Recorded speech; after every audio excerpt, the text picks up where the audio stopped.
Hello, beautiful people. Welcome once again to Abenasia's Recipes. Thank you so much for tuning in. In today's video, I'm sharing with you African party drop donuts. One of the easiest party snacks that you can make for your friends and family this holiday in under 30 minutes. Yes, under 30 minutes, guys. Let's get started. In a large mixing bowl, I'm going to whisk together 3 eggs and a half a cup of sugar. I'll mix it for about a minute and then I'll come in with my melted butter. I have about half a cup of butter here and I'll mix that in as well. I have 1 cup of milk, a teaspoon of vanilla extract, and I'll mix all of that together. And that will be all for my wet ingredients. For my dry ingredients, I have here my 3 cups of all-purpose flour, baking powder, nutmeg, and salt. And then I'll mix it all together. I'll change from the whisk to a spoon, and as you can see, I am just easily mixing this. You don't want to over mix the batter. Just use your spoon to mix until you get this consistency. I'll then grate in about half a teaspoon of my orange zest.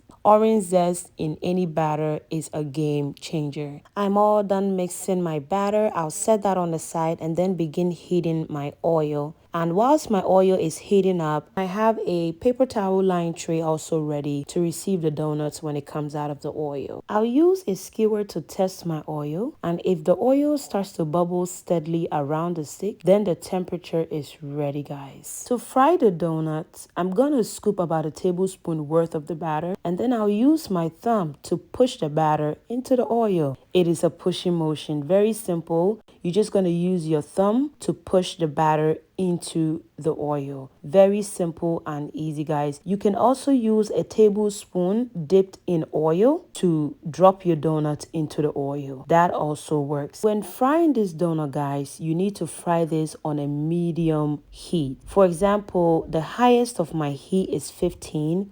I'm frying this between 7 and 8.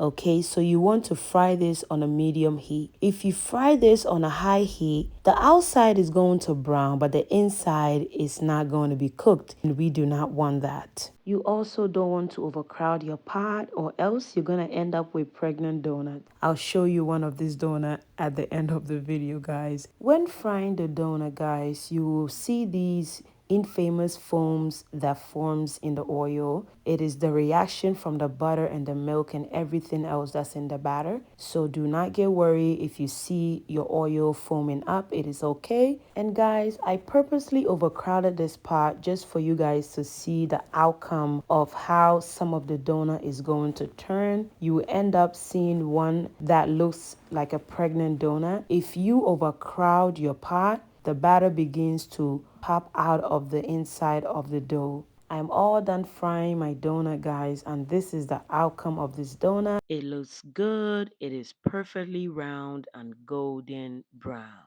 I'm gonna open one for you guys to see and look at the inside of the donut. It is beautifully golden brown and just the perfect round party donut for the holidays or an easy snack to make for your family and friends. I hope you give this recipe a try. If you're a new subscriber, a warm welcome to you. Thank you so much for subscribing. I appreciate you. And to my returning subscribers, thank you. God bless you. Please kindly subscribe if you have not subscribed yet. Like and comment and please share. Give me a thumbs up. Hit that post notification so anytime I upload, you'll be notified. Thank you. God bless you. Please stay safe. Bye, guys.